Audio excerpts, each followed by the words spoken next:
Oke, lanjut. Jadi kita akan membahas tentang 3 sujud secara spesifik. Tentunya tidak spesifik banget, tapi ya sesuai apa yang mau kita tuju di sini. Yang pertama sujud syukur. Pengertian sujud syukur bisa Anda lihat di halaman ini. Berapa ini? 83. Sujud syukur itu sujud yang dilakukan seorang hamba dengan tujuan untuk mensyukuri nikmat Allah atau berterima kasih atas nikmat Allah yang telah Dia berikan kepada kita, ya. Dalam bersyukur itu banyak hal. Syukur diwujudkan dalam banyak hal. Bisa dengan perkataan seperti alhamdulillah, bisa dengan perbuatan seperti salah satunya sujud syukur, bisa dengan niat untuk berbuat baik, ya.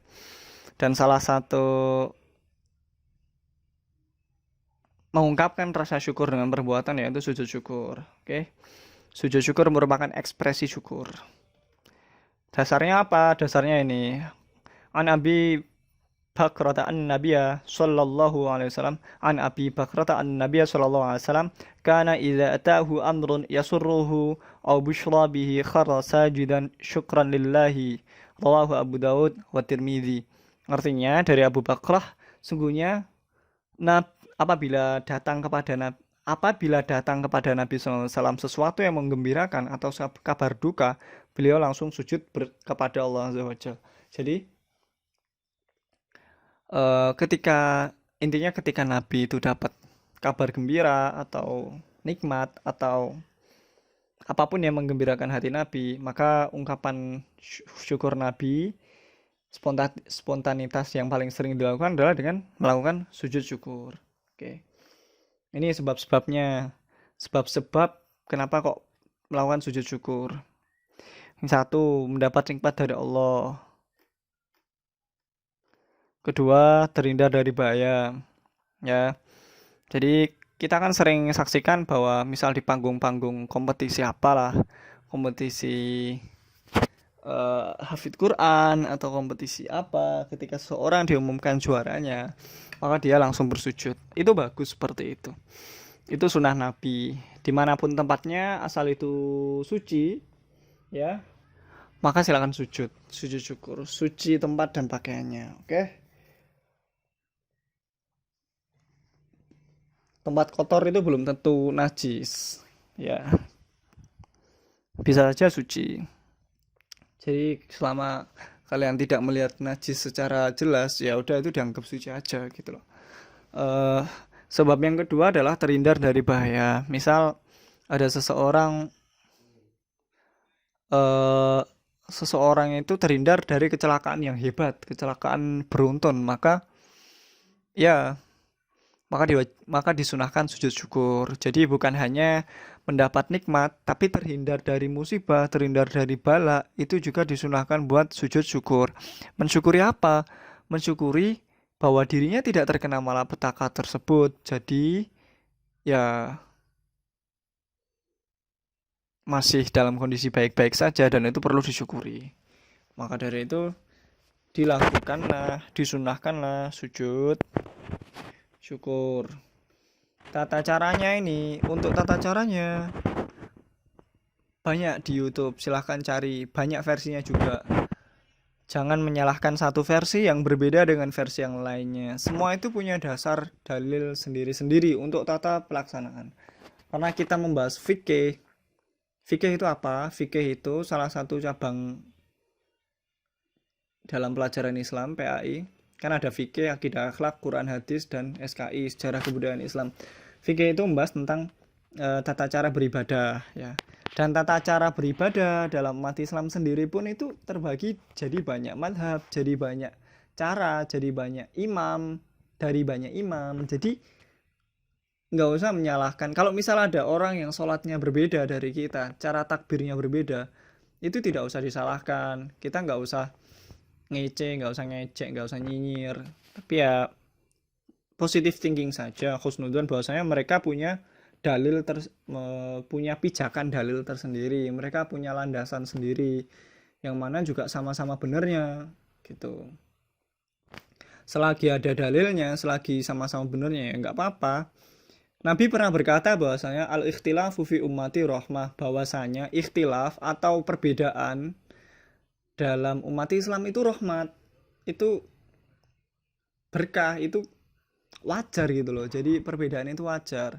Sekali lagi, kalau kalian lihat tata cara melakukan sujud syukur, tilawah atau sujud syahwi nanti, kok ada cara yang berbeda dari buku ini atau dari yang Bapak ajarkan, it's okay, nggak usah disalahkan. Bukan berarti mereka salah atau Bapak yang salah. Semuanya ada dasarnya sendiri-sendiri. Oke, kalau kita mengacu di buku ini, bagaimana tata cara melakukan sujud syukur? Yang pertama, menghadap kiblat. Pak, gimana kalau nggak tahu kiblatnya? Ya nggak apa-apa, menghadap kemana pun ya nggak apa-apa. Tapi kan sekarang canggih, ada aplikasi di HP itu di mana kiblatnya. Tapi kalau memang nggak tahu, nggak ada HP, nggak ada alat penunjuk kiblat, mau sujud ya silahkan, nggak apa-apa. Ainama tuwallu fatamma wajhullah wallahu wasi'un alim. Dari dimanapun kalian menghadap itu ya kalian lagi menghadap Allah. Jadi ya sujud aja kalau nggak tahu. Tapi kalau ada alatnya buat mengetahui kiblat ya diketahui dulu ya, dicari tahu dulu. Setelah menghadap kiblat, yang kedua niat untuk sujud syukur. Niatnya gimana, Pak? Nah, ini perlu penjelasan lagi. Niat itu letaknya bukan di lisan, tapi letaknya di mana? Niat letaknya di mana? Di hati, betul. Innamal a'malu binniyat wa innamal likulli imri'in ma nawa, dan seterusnya. Ya, kalau nggak niat ya nggak sah sujudnya. Langsung moro-moro sujud tanpa niat ya nggak sah. Tapi ingat, niat itu letaknya di hati. Loh Pak, kalau niat itu dilafalkan pakai lisan bagaimana? Ya it's okay, nggak apa-apa. Kenapa kok sebagian orang itu melafalkan niat pakai lisan? Ya karena untuk memperkuat hatinya. Ketika kamu bilang saya niat sholat duhur, saya niat sholat fardu duhur, nah seperti itu, maka hatimu akan lebih mantep, lebih kuat. Bukan berarti itu salah, itu nggak apa-apa. Dan itu bahkan Imam Nawawi menghukuminya sunnah, seperti itu.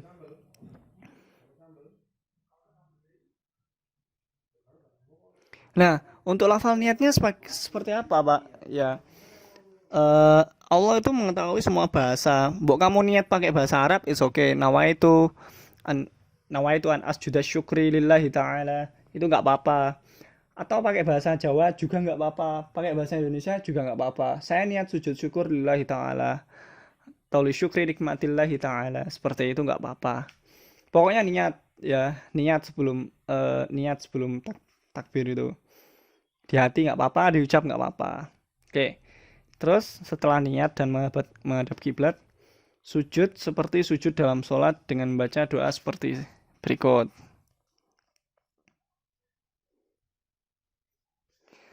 Doanya subhanallah, alhamdulillah, wa la ilaha illallah, Allahu akbar, wa la hawla wa la quwwata illa billahil aliyyil azim. Subhanallah, alhamdulillah, wa la ilaha illallah, Allahu akbar, wa la hawla wa la quwwata illa billahil aliyyil azim. Dibaca sekali nggak apa-apa, 3 kali nggak apa-apa. Terus duduk, terus salam ya. Lebih jelasnya materi fikih seperti ini karena ini tentang tata cara. Kalau tata cara itu harusnya ada peragaannya. Peragaannya Bapak tugasi, silahkan cari di YouTube sendiri, banyak sekali, silahkan cari. Oke, ini caranya ya. Ini sujud syukur. Hikmahnya bisa dibaca. Hikmah melakukan sujud syukur sebagai berikut. 1. Orang yang mendapat nikmat dan kelebihan kalau tidak berhati-hati dapat lupa diri sehingga jadi angkuh dan sombong. Orang yang melakukan sujud syukur akan terhindar dari sifat sombong dan angkuh. 2. Memperoleh kepuasan batin berkaitan dengan anugerah yang diterima dari Allah Ta'ala. 3. Merasa dekat dengan Allah sehingga memperoleh bimbingan dan hidayahnya. 4.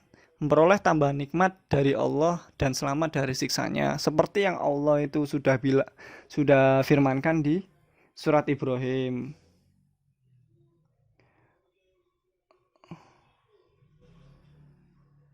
La in syakartum la azidannakum wa la in kafartum inna adzabi lasyadid. Apabila kalian bersyukur maka Allah tambah nikmatnya.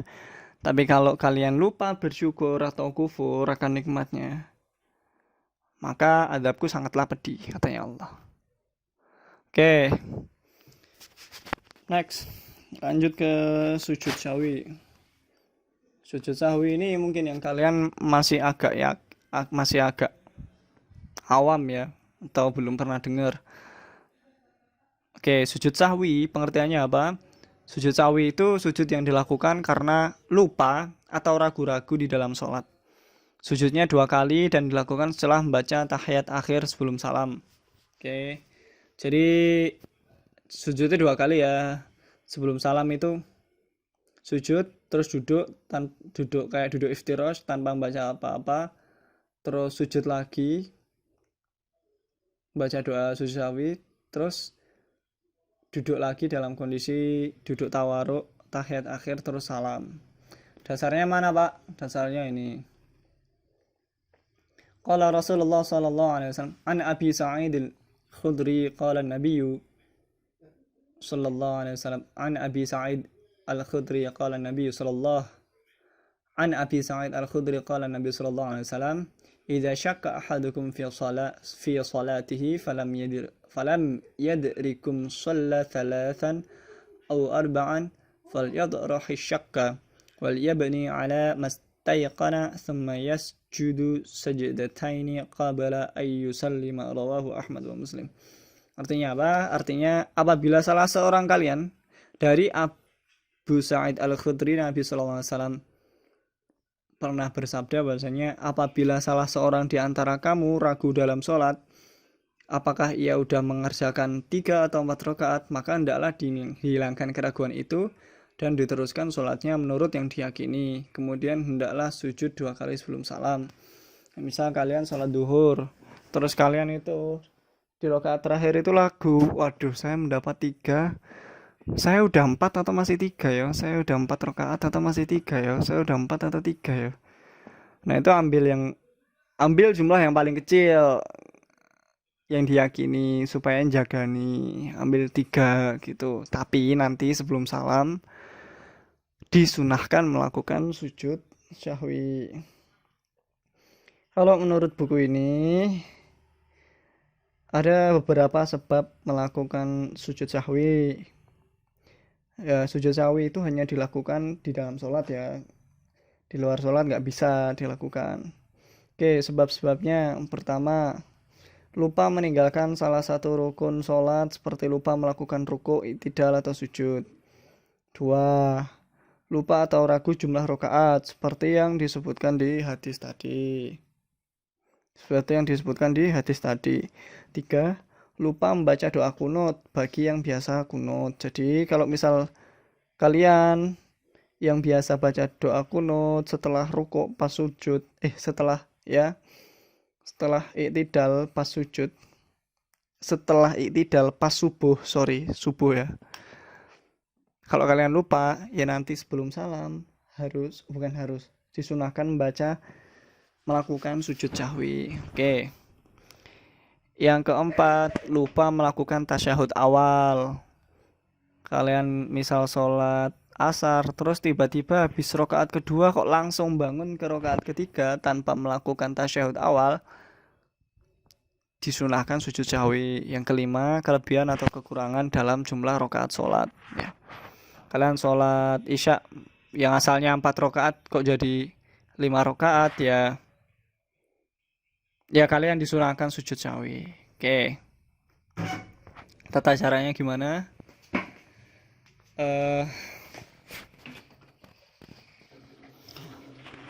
Tata caranya seperti biasa. Silahkan kalau mau tahu exactly gimana cara melakukannya, ya silahkan cari tutorialnya di YouTube, banyak sekali. Ini ada doanya. Kalau tadi doa sujud syukur adalah Subhanallah, alhamdulillah, wa la ilaha illallah, wallahu akbar, wa la hawla wa la quwata illa billahil aliyyil azim. Ini doa sujud sahwi adalah Subhana man la yanamu wa la yashu. Maha suci Allah yang tidak tidur dan tidak lupa. Oke. Setelah ini tata caranya. Alhamdulillah. Oke, yang pertama setelah membaca tahiyat akhir langsung sujud lagi dengan membaca. Jadi ini habis at-tahiyyat sampai fil alamin innaka hamidum majid, itu jangan langsung salam, tapi itu sujud. Habis baca fil alamin innaka hamidum majid, itu sujud dengan membaca subhana man la yanamu wa la yashu. Terus habis itu, habis sujud, habis baca itu, bangun dari sujud disertai dengan mengucapkan takbir Allahu Akbar. Duduk sebentar. Duduknya itu seperti posisi duduk iftirash atau duduk tasyahud awal ya. Jadi kaki yang kanan mancap. Lalu dilanjutkan sujud lagi dengan doa yang sama dengan sujud pertama. Nah, habis duduk istirahat itu sujud lagi dengan baca Subhana man la yanamu wa la yashu, dengan baca doa itu lagi. Kemudian duduk kembali dan diakhiri dengan salam. Langsung salam. Assalamualaikum warahmatullah. Assalamualaikum warahmatullah. Jadi seperti itu. Kalau dibayangin saja mungkin kurang jelas, silahkan cari tutorialnya. Sekali lagi, kalau ada tutorial video yang tidak sesuai dengan ini, bukan berarti ini salah atau bukan berarti tutorial itu salah, tapi semuanya itu punya dasarnya sendiri-sendiri ya, punya dalilnya sendiri-sendiri. Jadi jangan saling menyalahkan, saling toleransi dan memaklumi aja bahwa ibadah itu banyak caranya, banyak. Oke, terus hikmah melakukan sujud syahwi bisa dibaca, manusia tidak boleh berperilaku sombong dan angkuh, karena manusia adalah makhlul khata' wan nisyan. Al-insanu makhlul khata' wan nisyan, yaitu tempatnya salah dan lupa. Yang tidak pernah lupa hanya Allah. Orang yang berbuat salah, khilaf dan lupa harus segera memohon ampun pada Allah dengan baca istighfar. Demikian halnya ketika kita bersalah dengan orang tua, guru maupun teman, harus segera minta maaf pada mereka. Hikmah berikutnya adalah kita diajarkan untuk bisa memahami bahwa orang lain juga bisa salah. Jika orang tersebut mengakui kesalahannya dan minta maaf, maka sebagai umat Islam diajarkan untuk segera memberi maaf. Oke, jadi ya wis itulah hikmah intinya itu ya, kita itu manusia pelupa, tempatnya salah dan lupa. Jadi ya dengan sujud sawi itu kita mengakui memang kita itu gampang lupa, memang itu kita gampang salah, dan ujungnya itu selalu sama, menghindarkan kita dari sifat takabur. Oke, terakhir sujud tilawah. Tilawah itu artinya apa? Tilawah itu tala yatslu tilawatan, membaca Quran lah intinya, membaca, tapi dalam konteks ini dimaksudkan membaca Al-Quran. Sujud tilawah adalah sujud yang dilakukan karena membaca ayat-ayat sajadah dalam Al-Quran, baik ketika di dalam sholat maupun di luar sholat, baik pada saat membaca atau menghafal sendiri atau saat mendengarkannya. Jadi kalau sujud syukur tadi hanya bisa dilakukan di luar sholat, dan sujud syahwi hanya bisa dilakukan di dalam sholat, tetapi kalau sujud tilawah ini bisa dilakukan di dalam maupun di luar sholat ketika membaca atau ketemu ayat-ayat sajadah ya. Ayat sajadah itu ayat yang ngandung kata sujud. Pokok ada 19 ayat Quran yang dilabeli ayat sajadah, membahas tentang sujud kepada Allah. Oke. Dasar hukumnya mana Pak? Dasar hukumnya ini hadis. Ani Ibnu Umar anna Nabi sallallahu alaihi wasallam kana yaqra'u alaina al-Qur'ana fa idza marra bis sajdati kabbara wa sajadana ma'ahu, rawahu Tirmidzi. Artinya dari Ibnu Umar, sesungguhnya Nabi sallallahu alaihi wasallam pernah membaca Al-Qur'an di depan kami. Ketika bacaannya sampai pada ayat sajadah, beliau takbir lalu sujud, maka kami sujud bersama-sama. Jadi ketika Nabi itu ngumpul-ngumpul sama sahabatnya, diskusi masalah agama, terus ya ngobrol-ngobrol lah. Terus Nabi membacakan ayat Quran, terus Nabi ketemu ayat sajadah, Nabi membaca ayat sajadah, Nabi tiba-tiba sujud, dan sahabat mengikuti Nabi sujud, karena Nabi itu merupakan ya pedoman hukum. Apa yang dilakukan Nabi itu jadi pedoman tasyri', pensyariatan. Sebabnya apa ya? Sebabnya satu itu membaca atau mendengarkan. Oh ya, sorry, Bapak tadi lupa menyebutkan mendengarkan ya. Bukan hanya membaca atau menemui ayat sajadah saja, tetapi ketika mendengarkan ayat sajadah, misal kalian nyetel murotal di YouTube atau nyetel murotal di media manapun itu, di radio, di kaset. Ketika kalian mendengar ayat sajadah, kan la tuti'hu wasjud waqtarib. Misal salah satu ayat sajadah surat Al-Alaq. Ya, ketika kalian mendengar atau membaca, maka kalian disunahkan buat sujud. Mendengar atau membaca, mendengar atau membaca di dalam sholat ataupun di luar sholat. Oke. Ayat sajadah berjumlah 15 ya. Ada 15, sorry tadi Bapak bilangnya 19. Ada 15 jumlah ayat sajadah di dalam Quran.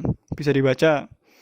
Al-A'raf ayat 206, Ar-Ra'd ayat 15, An-Nahl ayat 49, Al-Isra ayat 109, Al-Hajj ayat 18, Maryam ayat 58, Al-Hajj ayat 77, Al-Furqan ayat 60, An-Naml ayat 25, As-Sajdah ayat 15, As-Sad ayat 24, Al-Fussilat ayat 38, An-Najm ayat 62, Al-Insyiqaq ayat 21, Al-Alaq ayat 19. Yang Bapak baca tadi adalah Al-Alaq ayat 19. Terus syaratnya apa saja untuk melakukan sujud tilawah? 1. Suci dari hadas dan najis. 2. Menghadap kiblat, sama kayak yang tadi. 3. Menutup aurat, jadi nggak boleh sujud tilawah dengan celana pendek itu ya, nggak boleh, nggak pantas, nggak sopan, kepui malaikat ntar. Nah, terus rukunnya apa?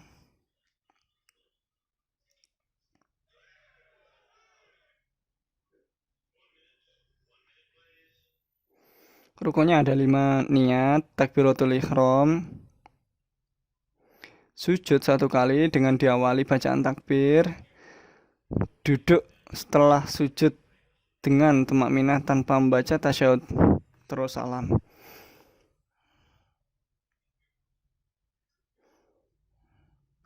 Tata cara sujudnya bisa sekali lagi bisa dicari di YouTube ya. Tata caranya terbagi dalam 2 macam karena sujud ini bisa dilakukan di dalam maupun di luar sholat. Yang pertama di luar sholat. Misal kamu lagi baca Quran, terus kalla la tuti'hu wasjud waqtarib. Kamu berdiri menghadap kiblat. Ini dalam kondisi suci ya, suci badannya, wudhu, punya wudhu atau pakaiannya dan tempatnya juga suci. Setelah kamu baca atau dengar ayat tersebut, salah satu dari 15 ayat tersebut, berdiri, hadap ke kiblat, terus niat melakukan sujud tilawah, ya niatnya terserah sembarang. Saya niat sujud tilawah lillahi ta'ala, segitu. Terus takbiratul ihram, Allahu Akbar, terus sujud 1 kali. Dah pas sujud baca doa sajada wajhiya lilladzi khalaqahu wa syaqqa sam'ahu wa basarahu bihaulihi wa quwwatihi. Itu ya, artinya aku bersujud kepada Tuhan yang menjadikan diriku Tuhan yang membukakan pendengaran dan penglihatan dengan kekuasaannya. Habis sujud 1 kali itu, kan tadi berdiri, niat, terus takbir Allahu Akbar, sujud, baca doa itu, bangun dari sujud, duduk sejenak, terus salam. Assalamualaikum warahmatullahi wabarakatuh. Assalamualaikum warahmatullahi wabarakatuh. Itu yang di luar sholat. Sujud tilawah, yang cara yang kedua, sujud tilawah yang dilakukan di dalam sholat. Nah, ini misal kita jadi makmum ya, ada imam yang baca ayat sajadah seperti itu. Kalla la tuti'hu wasjud waqtarib. Misal imamnya Allahu Akbar. Jadi habis baca ayat itu nggak rukuk dulu terus sujud, nggak, itu langsung sujud. Terus baca sajada wajhiya lilladzi khalaqahu wa syaqqa sam'ahu wa basarahu bihaulihi wa quwwatihi. Terus habis sujud itu langsung bangkit berdiri, ngelanjutin bacaan suratnya tadi. Yang ngelanjutin sholatnya tadi. Udah gitu aja. Sekali lagi, silahkan cari di YouTube Saya tugasi nanti untuk melampirkan link mana tata cara sujud 3 ini ya. 3 sujud ini. Oke, hikmahnya apa? Hikmahnya 1, dijauhkan dari godaan setan. 2, lebih menghayati bacaan Quran. 3, mendekatkan diri pada Allah. Oke, udah selesai di sini. Sampai di sini. Ya ini yang kita sering lihat kalau cowok-cowok sujud di lapangan hijau. Tapi harusnya itu nutup aurat ya. Kalau sujud jangan pakai celana pendek. Ya nutup aurat lah, celana melebihi lutut dan menutup pusar ke atas juga. Oke. Sampai sini saja pertemuan kita kali ini. Mari kita berdoa semoga ilmu yang diberikan oleh Allah yang kita pelajari itu manfaat, barokah fid dini wa dunya wal akhirah. Amin. اللهم افتح علينا فتوح العارفين بحكمتك وانشر علينا رحمة وذكرنا ما نسينا يا ذا الجلال والإكرام. اللهم انفعنا بما علمتنا وعلمنا ما ينفعنا وزدنا علما وارزقنا فهما. اللهم ارزقنا فهم النبيين وحفظ المرسلين وإلهام الملائكة المقربين برحمتك يا أرحم الراحمين. اللهم قد استودعناك ما علمتنا فاردده إلينا عند حاجاتنا ولا تنسنا عنه يا رب العالمين. Oke, cukup sampai sini aja. Assalamualaikum warahmatullahi wabarakatuh.